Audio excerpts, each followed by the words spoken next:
Thank you, Craig.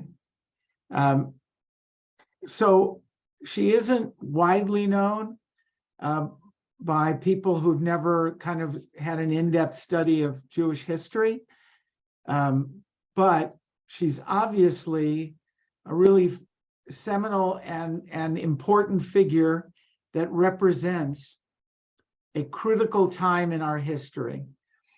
So her name, Donya, it's kind of honorific, right? Madam Donya, given to aristocrats. And then Gracia is Hannah, right? Grace. Hannah means grace. That's her Hebrew name, so she's Gracia. She's from the Mendez family.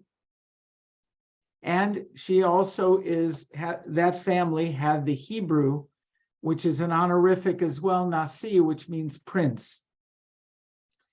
So before we get to Doña Gracia, Mendez Nasi, I want to talk a little about that period before we read about it, just those few paragraphs that I sent you before we get to her.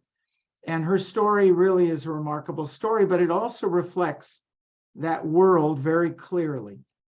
So I want you to think about, she lived during an incredibly important period at the end of a great upheaval period.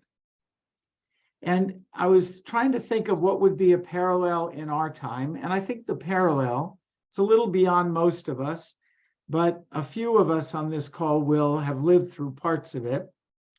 If we take the period of the early 30s, and we take it up to 1950, right? From the early 30s, around 31, 32, to 1948, 49, 50, we see the world in 38, in 32, 31, began to go through a huge transition, a division that was worldwide, right?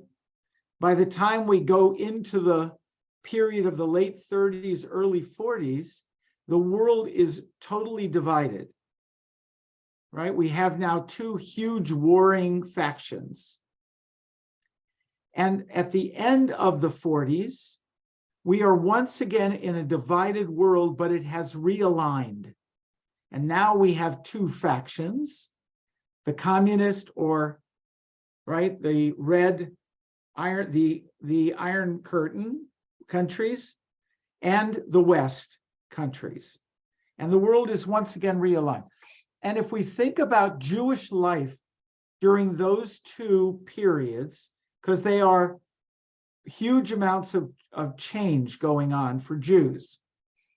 Early 30s, we begin to experience virulent anti-Semitism, which takes over step by step. And it results in the largest catastrophe our people has experienced probably in the last 2,000 years, since the destruction of the temple in Bar Kokhba. That was during a period of 1932 to roughly 1945, right? And then the world shifted again, and Jews were once again caught up in this new shift with the Soviet Union and the West, and America and the West. And then by 1950 or so, after the Berlin airlift and the Iron Curtain, when the wall was established, the world now settled down. That doesn't mean anti-Semitism disappeared, doesn't mean Jews had suddenly a rosy life everywhere. It just means it began to be a more settled period. Still, the Jews of the Soviet Union could not leave. They were trapped. And that would take another 40 years to work out until the fall of the Soviet Union, right?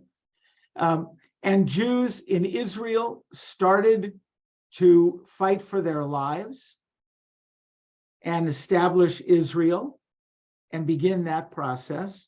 Jews in America were starting to settle as post-war and started to build communities, particularly in our community in Florida, Southern Florida, and Southern California. Those became two new huge centers of Jewish life. And I want you to think about that period and think about your parents, grandparents, and your own earlier lives and what that period felt like. Because we're going to look at that transition period.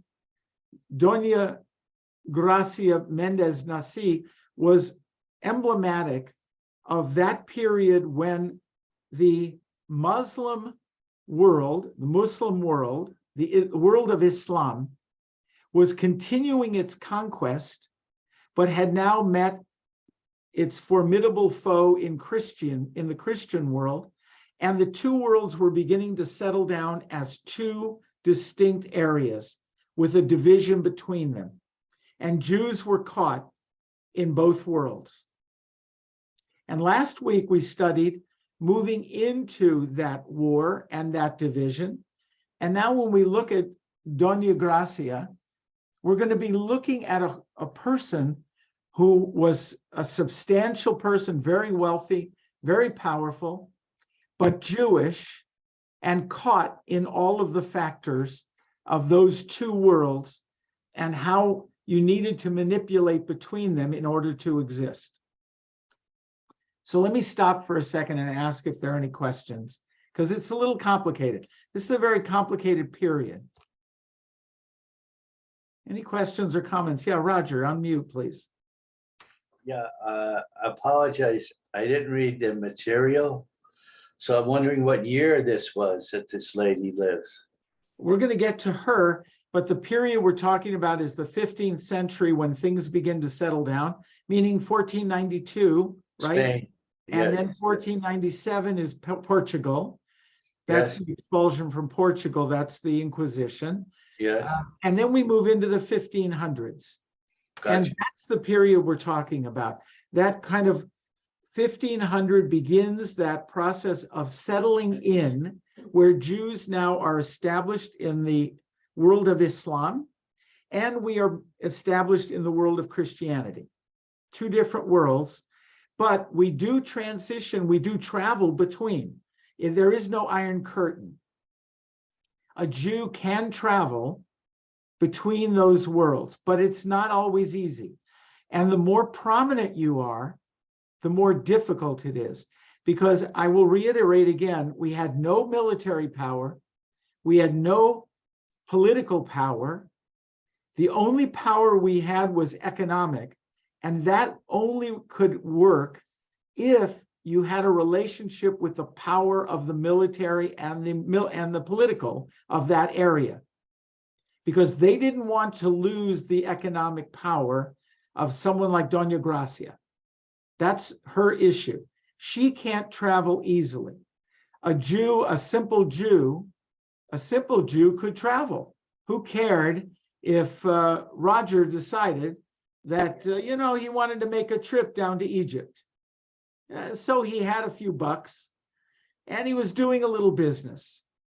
But Doña Gracia was one of the wealthiest people in the world. Her family was essential to a lot of different economic interests in both worlds eventually, but certainly in the Christian world, and particularly in the area of the Spanish-speaking Christian world, which would involve Spain, Portugal, and what is today the Netherlands, because they were a possession or an affiliation with Spain and Portugal, that Spanish-speaking world at the time. Does that say anything to you, Roger? Does that help?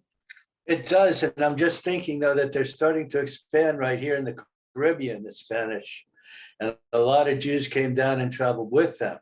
But I don't think they had the economic power at that time like they might have 100 years later, because they were starting to discover the New World at this time. All of the great explorers were around that time. So the power was also shifting to the colonies at around this time. But I digress, I guess. No. It's part of it.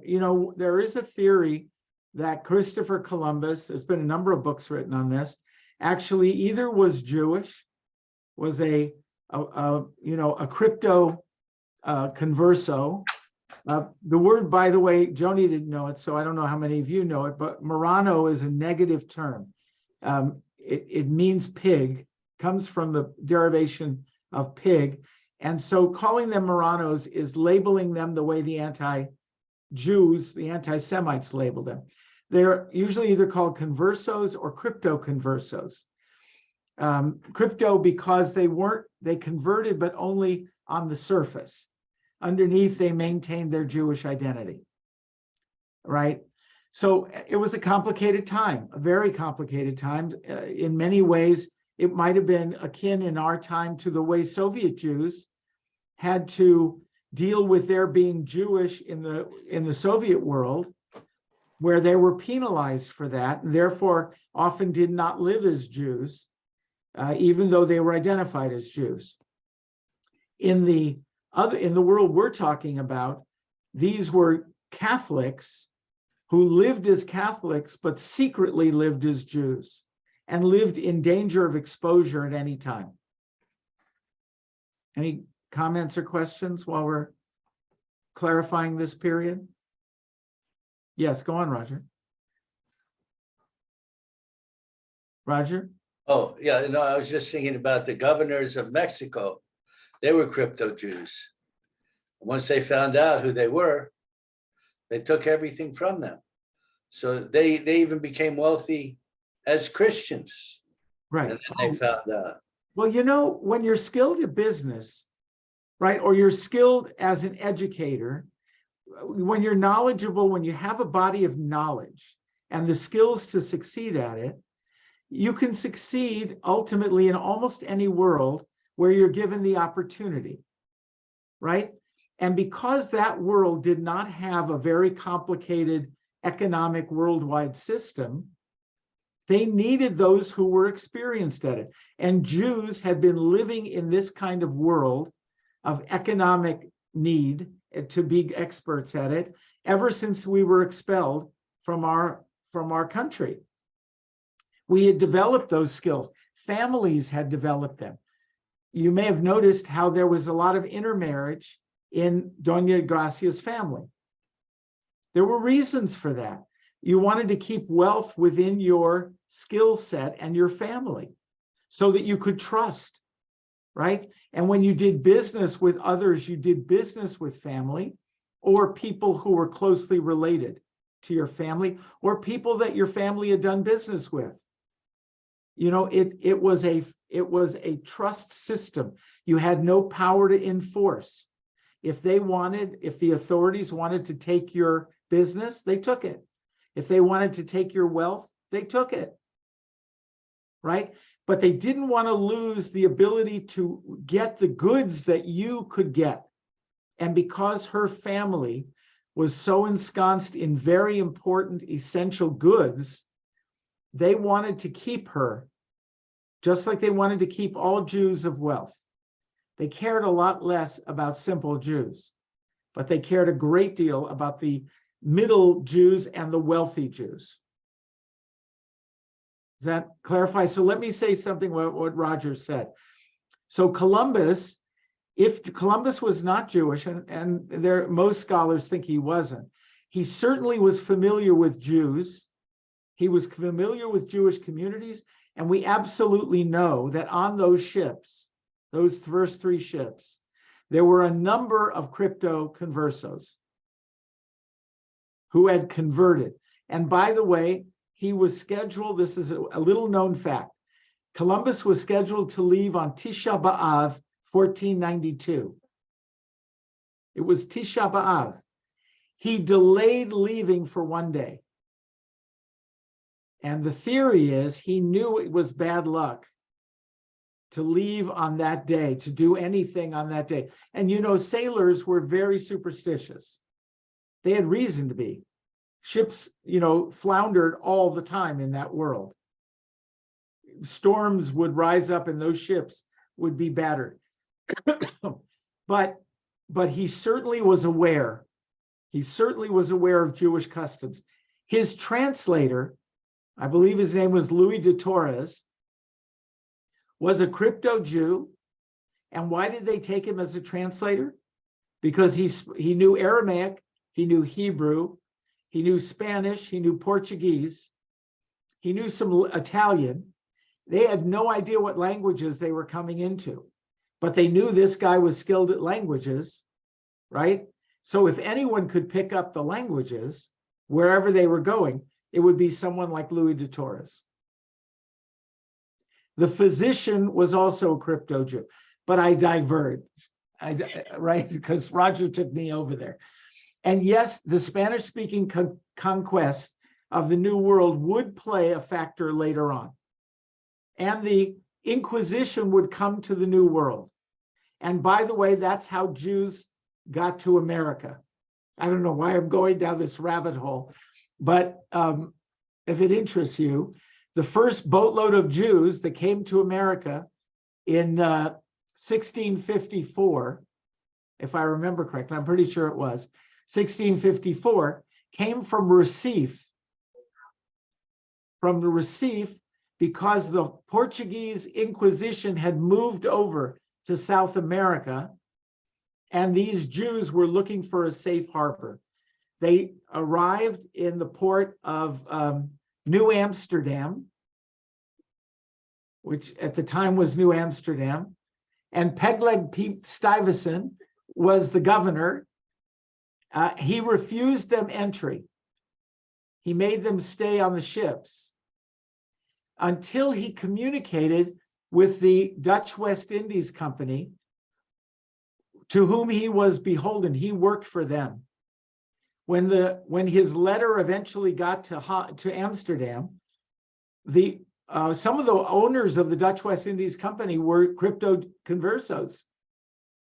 So they wrote back to Pete and said, let them come on, but restrict them. They can't build a synagogue.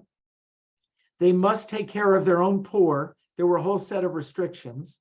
And that's how Jews began the settlement in the New World, at least in our part of it, of what became New York.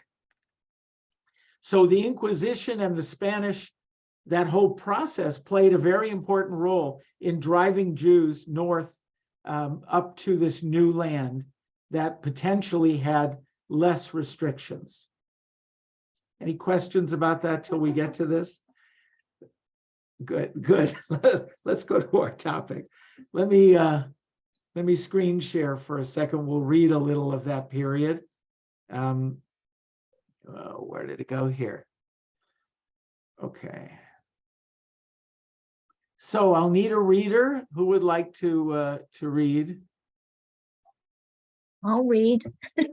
Robbie, always count on you. It'll be a little bit bigger. Let me try and see what I can do here.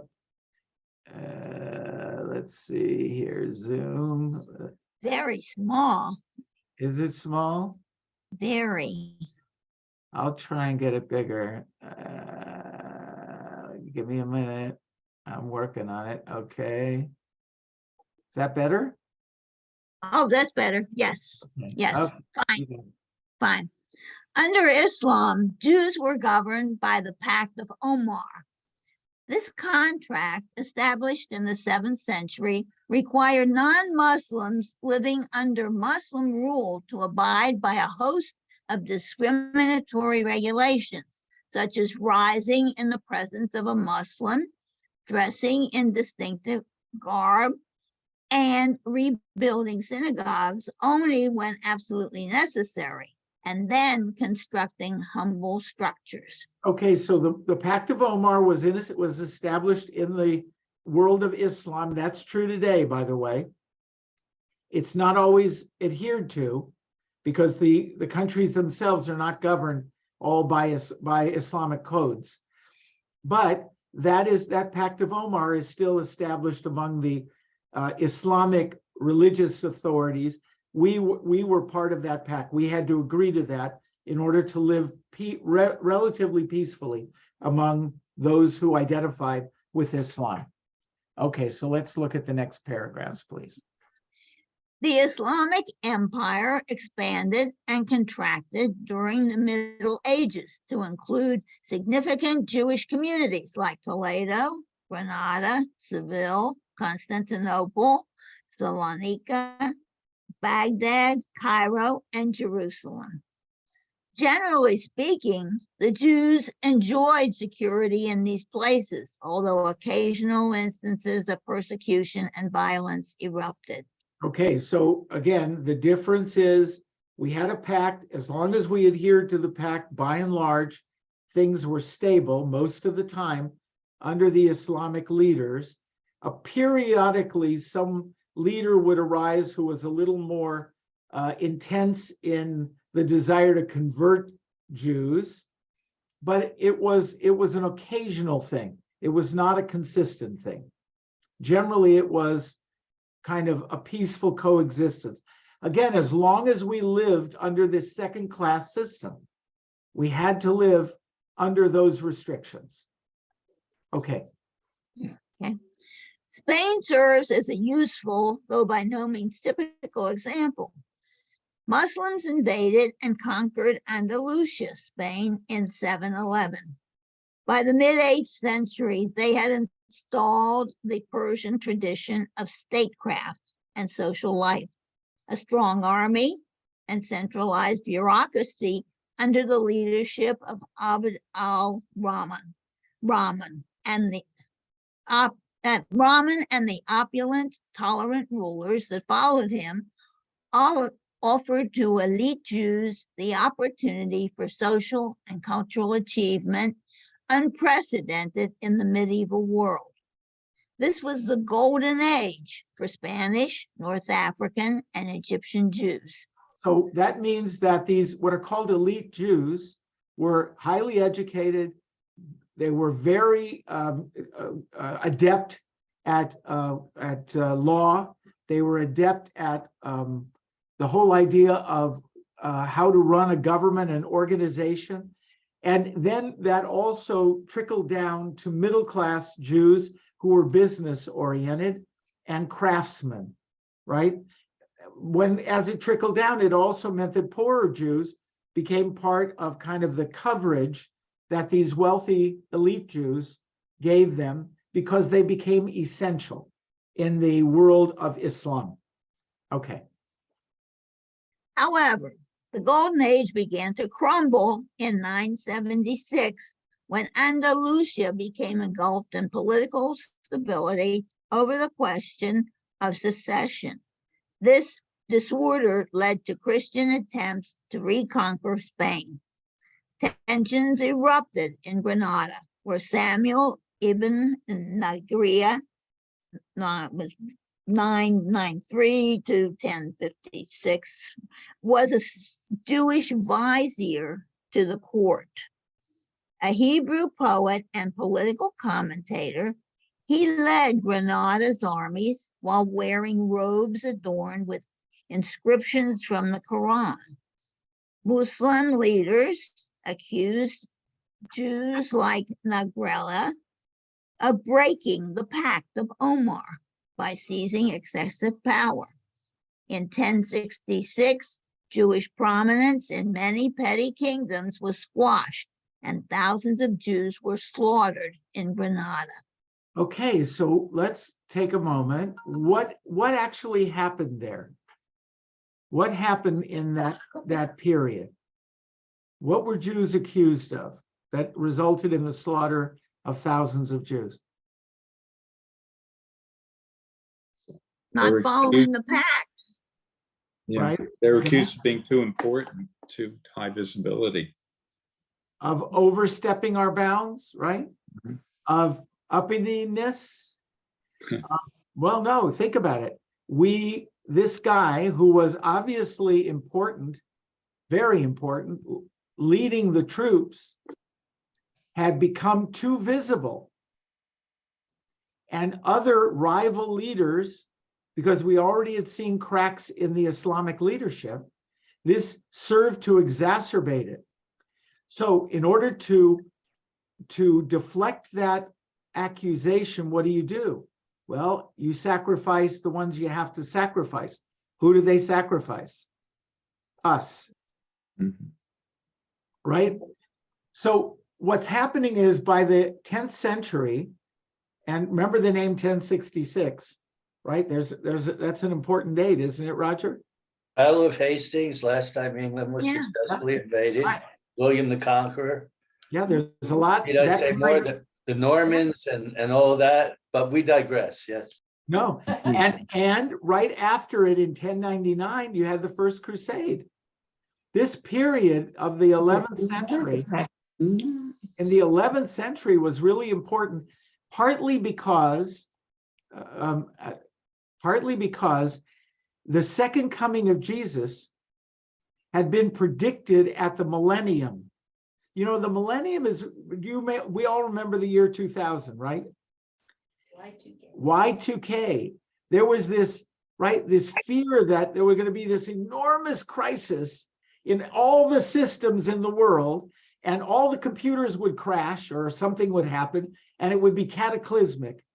The satellites would be down, everything would be down, and it didn't happen. Well, in the year 1000, Christians believed, and they had been predicting this, that Jesus would come back and redeem the world. What happened? Didn't come. Same thing. Nothing happened. So there was a lot of fallout during that entire century of faith and of faith in leaders, including religious leaders. So part of that was the Pope basically was saying, the reason is because Islam has conquered Jesus's home. We need to get it back. That's why Jesus didn't come. Now, the same thing was true about the Islamic world that had conquered Spain and Portugal. And because that world was weakened by internal strife, they were vulnerable to be reconquered as well. Same century, and then into the 11th century and the 12th century, right? So this whole period was a great period of reshifting of these two worlds, and Jews were caught in both of those worlds in between as the borders shifted, right? At one point, they're under Islamic rule, and at another point, they might be under Christian rule, and vice versa. Or they had to be very nimble and try to figure it out. Any comments about that before we move on? Questions? Okay, if you have one, interrupt me. Let's go back. Okay, where are we? Under Christian rule. Under Christian rule. By 1248, the Christians' reconquest of Spain was successful, and Spanish Jews were subject to new authorities, secular and sacred. From the 11th century on, Jews no longer resided in any given territory in Europe, Christendom, by inherent right. Rather, their residency hinged on a charter granted by a ruler that put the whole Jewish community under his special protection. In medieval Christian Europe, Jews lived in France and the German lands, Spain and Italy, until 1300, when a series of expulsions forced the migration eastward, so that by 1500, a majority of European Jews resided in central and eastern regions, primarily Poland. Meanwhile, the church organized into councils at the local, regional, nation, and Lateran, all of Latin Christendom, levels. Also counted Jews as part of their agenda. Medieval Lateran decisions reflect the touchstone issues of medieval Jewish-Christian relations, including conversion and the Crusades. Okay, let's hold for a second. So what's going on in Christian Europe is there are two power centers. There's the political power center, whoever the Lord is, king, they all had different names. This was a period of fiefdoms, right? That whole political system, economic system of feudalism. You remember back in your history studies of feudalism with serfs and lords. They all had private armies. They eventually expanded into larger bodies where they coalesced in different partnerships of different sorts. Jews had to negotiate with each lord or each leader, and the church also had its own agenda with Jews. And there was often a tension between the way the bishop of an area would look at Jews and the ruling lord would look at Jews. Sometimes one would protect Jews, the other would attack Jews, and other times vice versa. Sometimes they worked together because the church also had economic interests. They owned a lot of land, right? They were also owners, they had their own fiefdoms. If you remember Henry VIII, when he anglicizes the church, he confiscates all the properties of the Catholic Church. Remember that? It was one of the reasons that convinced him that it was the right thing to do. Yes, he wanted to divorce Catherine of Aragon, but he also needed money to keep fighting his wars. Property gives him the access to more money. The church had a lot of it. And in Europe, they had a lot of it. So you have these rival groups that are both there. There's the political Christian structure and the religious Christian structure. That isn't so dominant in the Muslim world, Islamic world. It's really one system because they tend to be, the religion and the leadership tend to be together. They're not as separate authorities. All right, is that clear? So shall we get to, let's see where Donya is, if we're ready to get to her. Let me see if we need to. I don't need to do that. Okay, I wanted to show you this because those of you who read her story might have been a little confused about the family tree. So I wanted to take out a family tree of hers so you could see it. Here she is. I don't know, can you see her? You see her. Beatrix de Luna Gracia Nasi. So Beatrix de Luna was how she was known as her Catholic self. You can also see how long she lived. It was not a short life for that time. But she also was very privileged. This family, the Nasi family and the Mendez Benvenisti family, were both well-established, wealthy families. So Beatrice and Francisco was her first husband, married, and they had Reina, Anna. You can see she was born in 1534, and you see Francisco died in 1535, leaving Doña Gracia with a 1-year-old and half of Francisco's wealth. The other half went to Francisco's brother, Diego. See it? So she actually inherited half of his wealth, which, by the way, was enormous in that world, not just for Jews, for anybody. Diego had the other half. Diego married Brianda de Luna, right? And they had Beatrice. Another Beatrice, another Gracia. I know it's confusing. Beatrice is born in 1540. And you can see Diego dies 1543. So these two women become very important women. They control a lot of money.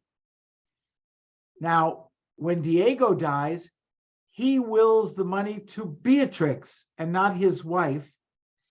She becomes the executor of the money, which is owed to Brianda and Beatrix. She needs to take care of them. That begins a rift between the two. In effect, a suit ensues to try, Brianda wants to claim her half. Okay? Is that any questions about that? Okay. So we've done a little of this. Now let's look at the widowhood period in Lisbon, Portugal. You now should have a picture of what we're dealing with. Portugal is now Christian. She and her family are crypto conversos. To the Christian world, she appears as a Christian. In her personal life, she's living internally as a Jew. Okay? So now let's read. Who would like to take over from Bobby? Thank you, Bobby. Someone else? I'll read. And go ahead. Okay, where do you want me to say? 1528? 28. Okay, in 1528, Beatriz de Luna married her uncle, the very rich black pepper trader and new Christian in Lisbon, Francisco Mendez. Francisco also happened to belong to the same very prominent Jewish family as her mother, Benveniste from Castile and Aragon, and was also, God Almighty, the great-grandchild of Don Abraham Benveniste of Castile. The couple were believed to have been married in the great cathedral of Lisbon in a public Catholic wedding, and then to have had a crypto-Judaic ceremony with the signing of a ketubah. Francisco Mendez and his brother Diego Mendez were the directors of a powerful trading company and bank of world renown with agents across Europe and around the Mediterranean. The house of Mendez/Benveniste probably began as a company trading precious objects and currency arbitrage. Following the beginning of the Age of Discovery and the finding by the Portuguese of a sea route to India, the Mendez brothers became particularly important spice traders. They also traded in silver. The silver was needed to pay the Asians for those spices. In January 1538, when Beatrice was only 28 years old, Francisco died. In his will, Francisco divided his fortune between Beatrice and his brother and business partner, Diego. This bold decision put Beatrice on the path to becoming the successful and renowned businesswoman of the 16th century that we know her for today. Later on, Beatrice asked the Pope to move the remains of Francisco to a new location. When the approval arrived, she moved them to the Mount of Olives in Jerusalem. So that tells us something about her real feelings about things. So now let's move to Antwerp in Belgium. Okay. Wow. A few years before Francisco's death in 1538, his brother Diego had opened a branch office of their house in the city of Antwerp, together with his relative Abraham Benveniste. Soon after Francisco's death, Beatriz Mendez moved to Antwerp to join Diego with her infant daughter, Anna, the future wife of Don Joseph Nassi, and her younger sister, Brianda de Luna. The move from Lisbon was also timely due to the changing of the political landscape in Portugal, when, as of 23rd of May, 1536, the Pope Paul III ordered the establishment of a Portuguese Inquisition. Okay, you with me, all of you guys? You Wow. with me here? What a mess. Okay. So look where she's moved from Portugal all the way on the coast into Belgium, which is northeast, right? But it's way up. She's made a big move. Remember, they didn't have trains. right? I mean, they didn't have planes. This was a big move. And she's moved her wealth center. Yeah. Her empire financially has been moved into now what is Antwerp. Okay. And was it unusual for the husband to leave the money to the wife in those days as well? Or Well, not? in very wealthy families, it was somewhat unusual, but she obviously had shown that she had capabilities in the area of business. She was well schooled. She was educated maybe by her father, by the family, but she knew business and she knew politics. So she was an unusual person. There were other women who inherited, but they often had to still have some male as an executor with them. Beatrix did not. She was the controlling interest in this business. They obviously respected her abilities. And common to marry uncles and nephews and. As it was in, by the way, in the Ashkenazic world. You know, part of it was we lived in small worlds. We couldn't marry non-Jews, not just internally, the external non-Jewish world wouldn't allow it. These crypto conversos wanted to maintain their Jewishness. How can they do that in secret if they marry a Catholic, right? They had to keep it in the family. So they had to trust. Who more can you trust than someone that has not only your family interest, but your economic interest? You're in it together. And they didn't see a problem. They didn't know about genetics. They didn't see a problem marrying a cousin or an uncle. You know, they saw that as distant enough.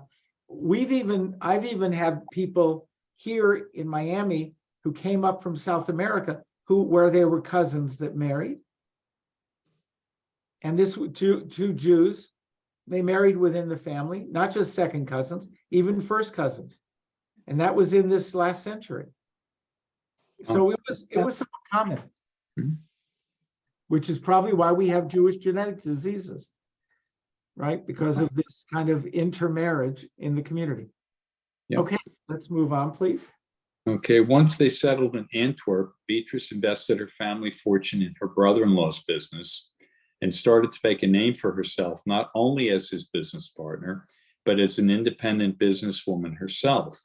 The relationship between the De Luna and Mendez households became even stronger with the marriage between Beatrice's sister, Brianda, and Diego Mendez. But just 5 years after Beatrice Mendez settled in Antwerp, Diego also died. It was now 1542, and in his will, he left his niece and sister-in-law control of the Mendez commercial empire, making Beatrice Mendez an important businesswoman. The enormous wealth enabled her to influence kings and popes, which she did to protect her fellow conversos. It also enabled her to finance her escape network. It is believed she was the driving force behind the publication of the Farrar Bible from Sephardic source texts. The second public printing of the book was dedicated to her. All the while, she had to fend off attempts by various monarchs to confiscate her fortune by trying to arrange a marriage of her only daughter to their relatives. Had this happened, a large portion of the family wealth would have been lost, as it would have come under the control of her daughter's husband. Beatrice Mendez resisted all these attempts, which often put her in personal peril. Starting in Antwerp, Netherlands, she began to develop an escape network that helped hundreds of fellow crypto Jews flee Spain and Portugal, where they had been constantly under the threat of arrest as heretics by the Inquisition. These fleeing conversos were first sent secretly to spice ships owned or operated by the House of Mendez Benaviste that sailed regularly between Lisbon and Antwerp. In Antwerp, Beatrice Mendez and her staff gave them instructions and the money to travel by cart and foot over the Alps to the great port city of Venice, where arrangements were made to transfer them by ship to the Ottoman Empire, Greece, and Turkey in the east. At that time, the Ottoman Empire, under the Muslim Turks, welcomed Jews to their lands. The escape route was carefully planned. Even so, many died on the way as they traversed the mountain paths of the high Alps. Wait 1 second. Why were the Ottomans so helpful to Jews? There's a big reason. When the Inquisition came to Spain, right? We go back to 1492. That was the end date for Jews either getting out or converting. Tens of thousands, maybe even hundreds of thousands, had to find other homes. There were two main areas. The biggest was Turkey, Ottoman Empire. That's where they went. The others went to Italy, and then Amsterdam. They went up north. But the Ottomans benefited from having all these middle business people, Jews, who suddenly came in and brought their wealth, right? So the Ottomans were very amenable to more Jews coming in because they had benefited from it. Yes, Jean, I see your hand up. So I guess I'm not well educated on this topic, but so all of these people were forced to convert on pain of death because they were Jews. So they convert and they're still persecuted? They're persecuted by the Inquisition. The idea of the Inquisition was to find secret Jews, which we're calling crypto Jews. It was designed to go after Christians that weren't good Christians. They didn't go after Jews. You understand? The Inquisition was there to find bad Christians. That meant, in reality, secret Jews. Could have been secret Muslims, but we don't know that there were a lot of those. We know there were a lot of secret Jews. And the secret Jews had been successful for a period of time. But then this Inquisition made it almost impossible. Okay, but in that period of time where they had been forced to convert, and then they just did continue as functioning members of society. They weren't persecuted once they converted, right? Initially they were not. They lived in their basements doing Jewish stuff like lighting candles on Friday night, and they refrained from eating pork products. Right. So the reason they fled was because then when the Inquisition came, they were afraid that they would be found out. Yeah. Because everybody was, you got to think about the Stasi or the SS. Everybody was looking for the Jews, the secret Jews. And your neighbor could see a light on Friday night, and they've seen it now 3 weeks in a row, and they could tell the Inquisition. All they had to do was drop a note, and they didn't even have to use their name. Oh, I'm hearing something. Okay. the Nazis. Oh, yeah. So that's why all of this. But in the Islamic world, they didn't have that. So Doña Gracia was trying to move her business south to get to the Ottoman Empire. But it wasn't simple because of the wealth, right? All right, so let's get to the end of this story because it's a great story and it's all true. Okay. Where are we? Here we are, under Beatriz Mendez. Okay, under Beatriz Mendez, Doña Gracia Nasi, the House of Mendez Benveniste dealt with King Henry II of France, Holy Roman Emperor Charles V, his sister Mary, governess of the Low Countries, Popes Paul III and Paul IV, and Sultan Suleiman the Magnificent, Sultan of the Ottoman Empire. These dealings involved commercial activities, loans, and bribes. Earlier payments to the Pope by the House of Mendez and their associates had delayed the establishment of the Inquisition in Portugal, the history of the Jews in Portugal. Now we're moving to Italy, going south. In 1544, she fled once again, this time to the Republic of Venice, and took up residence on the Grand Canal. The city-state offered Jews and conversos a safe base to live and conduct business, although most practicing Jews were confined in crowded ghettos. Because of this situation, the Jewish people were put into. The Mendez family most likely practiced Judaism secretly, while still putting up the Catholic charade. She continued the type of business that she did with her brother-in-law and very successfully traded pepper, grain, and textiles.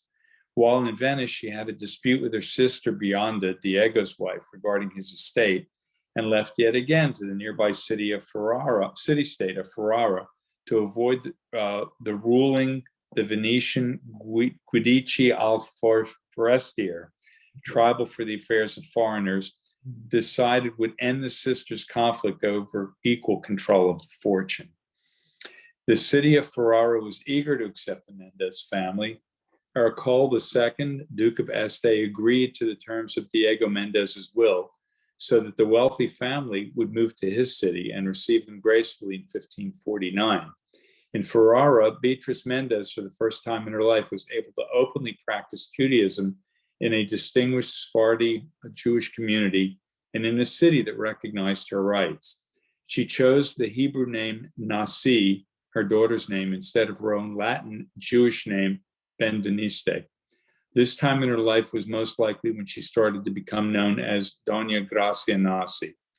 The genealogy of her family starts to get a little confusing here. So I'm going to skip this because we've actually already been doing it. Yeah. I want to move here to the final years in Constantinople. And by the way, the city-states, you remember from Shakespeare, Two Gentlemen of Verona? Mm-hmm. You know, I mean, remember, these were separate city-states that had their own governance and often their own little armies. They hadn't become, I mean, Italy doesn't become a state until much later. So let's get to Constantinople. After the settlement was made, she, her daughter, Anya, now Reina Nasi, and a large entourage moved to Constantinople, now Istanbul, in the Ottoman domains, where she arranged for her daughter to marry her husband's nephew and business partner, Don Joseph Nasi. This move in 1553, just as her others, proved to be just in time as the political atmosphere in Counter-Reformation Italy started to become hostile. In Constantinople, Doña Gracia lived fashionably in the eastern quarter of Galata. European quarter, right? Oh, I'm sorry, European quarter of Galata. She was very dedicated to her Jewish lifestyle and assumed a role of leadership in the Sephardi world of the Ottoman Empire. Okay, so so this talks about the books she published, but there's also something here I wanted to do. 1556. Let me take this for it. Soon after Doña Gracia arrived in Constantinople, Pope Pius V sentenced a group of conversos in Anconia to execution by burning at the stake. You see, they were always subject to these whims. New pope, new ideas, new anti-Jewish law rules, claiming they were still practicing Jewish rites. In response, Doña Gracia organized a trade embargo of the port of Anconia in the Papal States. Imagine this. Here's a Jewish woman who has so much power that she can organize an embargo against the Pope, right? And in those days, the Pope had an army. The Pope was an actual power, right? And had all kinds of ties to other states. In Istanbul, she built synagogues and yeshivas. One of the synagogues is named after her. It's called La Señora. These institutions were created primarily to help the refugees to return to Judaism, their ancestral faith. Imagine this woman. What she not only was a great businesswoman, great politician, great tactician, but she was helping Jews to escape from all of these terrible situations by manipulating her system in order to benefit all of them. So now we go to what is today Israel. In 1558, Doña Gracia was granted a long-term lease on the Tiberias region of Galilee, part of the Ottoman Syria at the time, from Sultan Suleiman the Magnificent, in exchange for guaranteeing a substantial increase in the yearly tax revenues. The Ottoman Empire under the Sultan had conquered that part of the Holy Land some years earlier, but it was largely a desolate place. As a result, she obtained ruling authority over the Tiberias area. She's now the ruler of that area, right? With the help of the Sultan, she began to rebuild the area's abandoned towns to make them available to refugees so they could settle there if they wished. Her aim was to make Tiberias into a major new center of Jewish settlement, trade, and learning. Jewish traveler who visited Tiberias around this time mentions how she had lent support to the Jewish community there and how after her death, they were compelled to ask for Jewish donations elsewhere. This venture has often been called one of the earliest attempts at modern Zionist movement. Doña Gracia Mendez Nasi died in Istanbul in early 1569. I want to just read this last thing here. Though she disappeared into oblivion almost immediately and remained hardly known for the subsequent 500 years, that began changing in 1969, possibly due to a new sense of relevance among today's women. I want to stop here.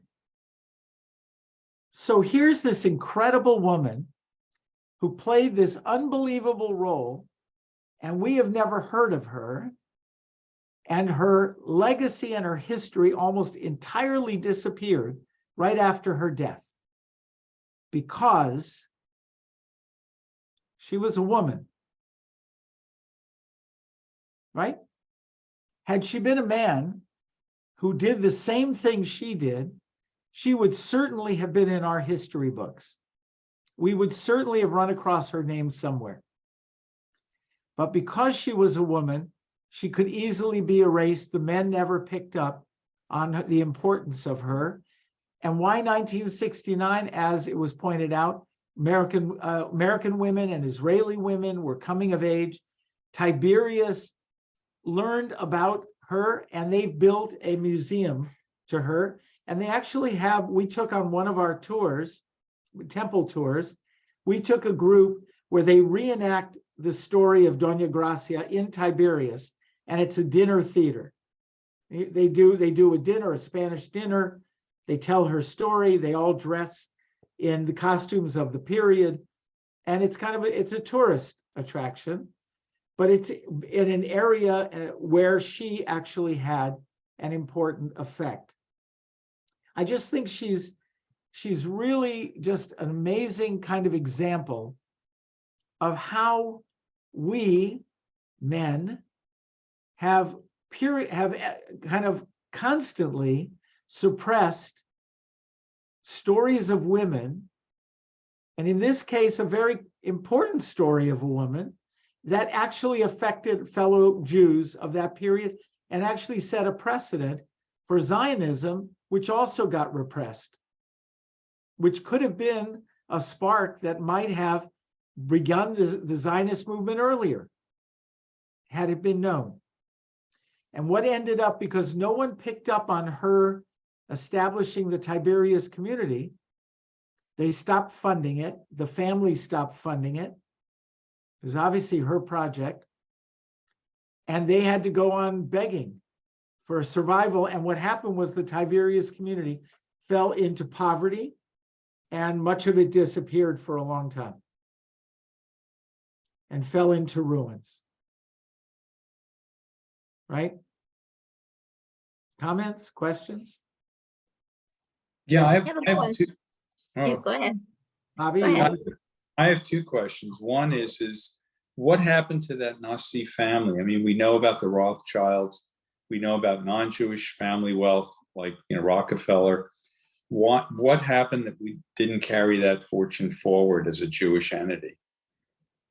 Well, first of all, you have to recognize that the Rothschilds came about at a later date Mhm. in Europe, and it was a different kind of structure as a banking family. These families were earlier, and they were in the Sephardic world, and they were largely based on trade. And trade is always subject to disruption in trade routes, as we've seen in the pandemic, what we call supply chain issues. Mhm. They had real supply chain issues because if a new ruler took over in India, in the Indian area, they could cut off all the spice trade, or in China. or in any of those areas. Or if there were, the pirates at sea became more active, right? If they used the sea as an alternative to the land caravan trade routes. So the trade was a much more difficult wealth to maintain than the economic wealth of the banking families of Europe. Plus, the Islamic world became much less dependable and much less hospitable to wealthy Jews. Now, I don't know specifically, I'd have to trace and see what happened. There were many others of that family that still maintained certain kind of power, but not nearly as powerful as they were during the 16th century and early 17th. And the Ottoman Empire also fell into a kind of area of corruption that happened after Suleiman. It began to dissipate, even though it was still there during World War I. You know, that's when it fell apart. But by then, it had lost most of its kind of power in that world and was dissolving into little fiefdoms and areas. And much of the Middle East is the remainder of the Ottoman Empire. Okay, Bobby, you had, and then Marty. Yeah, we seem to be concentrating on this group, and yet we're calling them the Sephardic group. But is this isn't the group then that we really, shall we say, inherit the Sephardic traditions from? Was that further south and then translated into our what we do today with the Sephardic language and so on?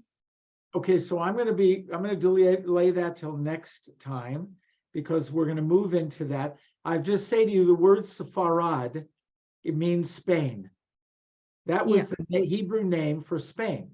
So all of the movement of the Sephardim, the ones who went south with the Islamic world, right into Morocco and Yemen and Egypt, all of those were Sephardim.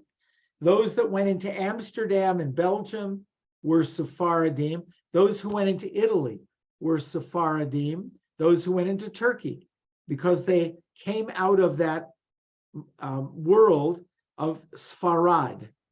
Okay, so we'll be looking at that in a different way. But yes, the Sephardim who are in Israel today, who that mass movement came out of the remainder of that Sephardic world, largely in the what's called the Middle East. Okay. Okay. And I think we have one more, Marty. Yeah. On Charles. Marty, you're on mute. So Charles, you go while he's unmuting, and then we'll... Okay. Just real quick, I know we're running out of time, but I find it so fascinating in the study of this woman. You know, last week we studied Nachmanides and Maimonides, and we're talking about our great literary scholarship tradition of those are when we think of who are the great Jews, we typically would say they're the rabbis, they're the teachers, the writers. That would be the first thing that comes to mind. But here's a woman or a person who was just a business person, and obviously a very wealthy one and a very successful one, but she was able to use her powers of business and money and and she understood how to talk to powerful people and be involved in politics. And of course, it's like another side. Israel, of course, does that in their own way. We in our community in America, of course, we've been fortunate to be, broadly speaking, very successful economically, and maybe we've learned how to flex our muscle a little bit. But it's just fascinating because it's almost like saying Lauder or Wexner, or somebody like that who has incredible wealth and power. How do they use it? What do they do? And what kind of good can they do? It's just fascinating to think about it. Well, and what she did, she started yeshivot. You don't study unless someone's supporting the study. and that's still true today, right? The wealth supports the education. She was also very well educated. She wasn't just a business person. She had a real knowledge of that world and how to function in that world. And that was not learned just out of books, but she was well educated herself. So the final comment, Marty. Yeah, well, I just found it interesting because I had not heard anything about any Jews leaving from Belgium and all. And it just so happens my great grandparents, on my mother's side, we feel, I guess I'm a Bialystok, but somehow or other, they wound up living in Belgium, in Antwerp. And from there, they went to England, where my aunt graduated university, a woman in that time that had to be in the middle 1800s. And then, of course, they came to America, and the route, we still haven't tried to figure out how they got from, I guess, Poland or that part of the area to Antwerp, because I didn't hear of any other Jews coming from there. Oh yeah, that was, first of all, became a major diamond center, diamond cutters. I mean, that Antwerp was before the state of Israel was established. I mean, that really was one of the most important business centers for gems in the world. And it may have been, if you investigated your family, that for some reason your relative went to work in that business for whatever reason, and Antwerp would have been the place for it. And England also had connections with Antwerp later. Anyway, so I wish you all a Shabbat Shalom. We'll see you next Thursday night. Thank you, Rabbi. Thank you. Shalom. Rabbi, Shalom. Thank you. Thank you, Rabbi. good evening.